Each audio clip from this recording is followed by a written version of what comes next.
Beach से हम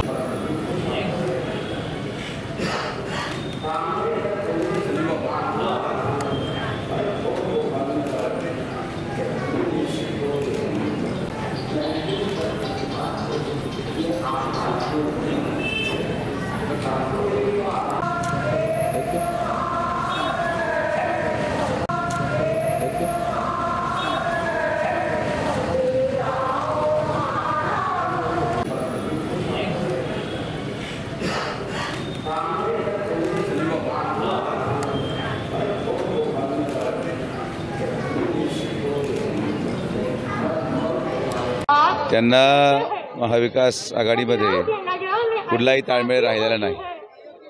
प्रत्येकजण आपल्या आपल्या दिशेने पळतोय, कोणाला उमेदवार ठरवतात, मग ते उमेदवारही पळून जातात, त्यामुळे त्या भीतीने उमेदवारी जाहीर व्हायना। आता महादेव जानकर साहेब अगोदर त्यांच्या जागा वाटपामध्ये होते, नंतर ते भाजपमध्ये दिसले, बरेचसे लोक जाऊन आले पण त्यांचा प्रवेश नाही। लोक अजूनही संदिग्ध परिस्थितीत आहे की काय होतंय, आणि म्हणून हीच परिस्थिती संपूर्ण देशाची आहे की या सगळ्या महाविकास आघाडी आणि INDIA ची जी आघाडी आहे यांनी आता 2029ची तयारी करावी।